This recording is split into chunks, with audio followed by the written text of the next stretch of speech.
Good morning. We are at the Atlanta Botanical Gardens and we're about to go inside, so let's go. My name is Hannah and this is my mother, Laurie. We are the mother-daughter duo that make up Journey with the Gingers. For this video, we are in Atlanta, Georgia for a mother-daughter weekend. This trip was a surprise gift for my mother as she had no idea what our itinerary was for this weekend. One of our many stops for this trip included the beautiful and scenic Atlanta Botanical Gardens, and for this video, we will be taking you on a narrated tour of this must-see Atlanta attraction.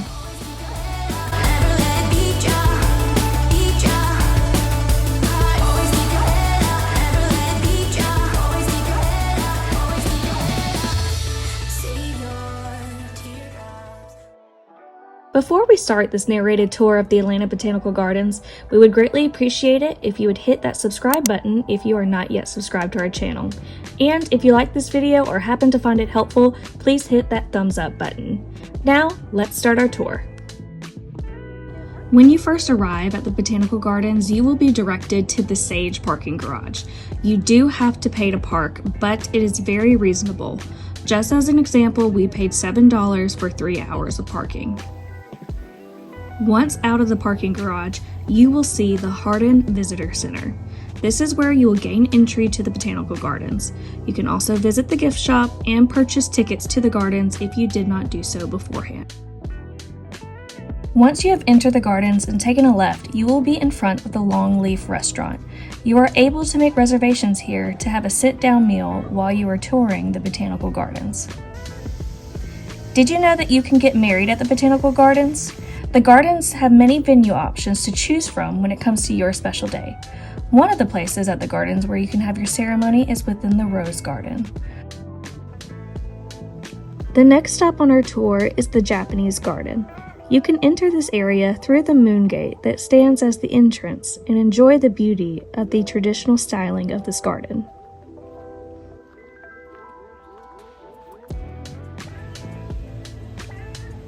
The Atlanta Botanical Gardens host limited-time events and displays spontaneously throughout the year.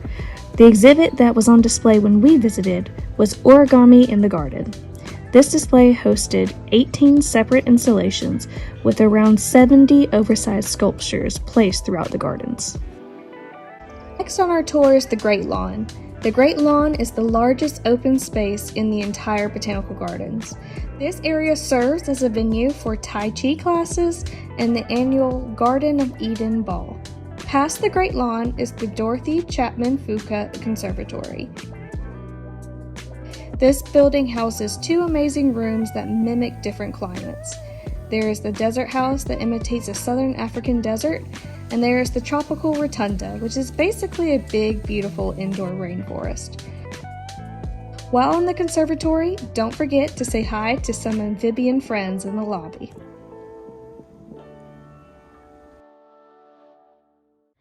My favorite part of the Botanical Gardens has to be the Orchid Center. We spent so much time looking at the thousands of colorful orchids. You just have to walk around and enjoy the amount of time and love that goes into taking care of these delicate flowers. Outside of the Conservatory and Orchid Center are the Edible Garden and the Outside Kitchen. The Edible Garden is an ever-changing garden that hosts seasonal fruits and vegetables. The garden provides the ingredients for cooking classes at the Outside Kitchen. You can enjoy looking at the beauty of edible plants, but don't think about eating them without permission. Take your time while you walk throughout the Atlanta Botanical Gardens. There are beautiful statues and fountains, and some of these pieces have been donated by the High Museum of Art.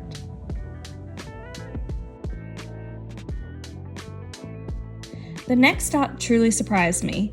The Atlanta Botanical Gardens displays the beauty of nature so well that I forgot that we were in the middle of the city of Atlanta. You remember that you're in the city when you visit the Skyline Garden and see the top of Atlanta skyscrapers.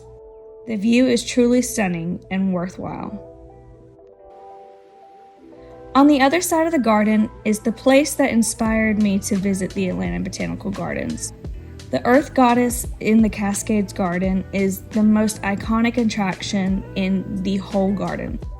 She reminds me of Tafiti from Moana and is so much prettier in real life than in any photo online.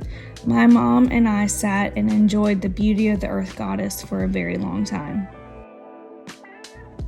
Another must-do attraction is the Canopy Walk in the Botanical Garden.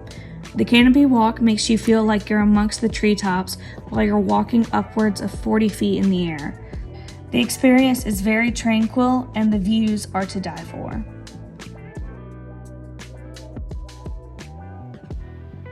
Across from the Canopy Walk is the Glade Garden. The garden is in the old-growth forest and it houses several types of flowers that bloom seasonally, such as daffodils and perennials. But the star of the show has to be the Saffron Tower, which is a piece of artwork by world-renowned glassblower Dale Chihuly. There are several Chihuly pieces throughout the Atlanta Botanical Garden, so be on the lookout for them because they are truly masterpieces.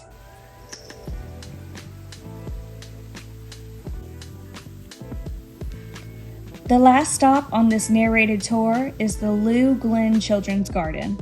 The Atlanta Botanical Gardens is a perfect place for your children to enjoy themselves. The Children's Garden includes a splash pad, jungle gym, rope bridge, interactive play areas, and so much more. Your children will truly love this area and all that the Botanical Garden offers. Well, I hope that you enjoyed this narrated tour. If you are new to this channel, don't forget to hit subscribe so you can be a part of our community. And if you enjoyed this video, please consider hitting that like button. Also, if you have any questions, feel free to comment below.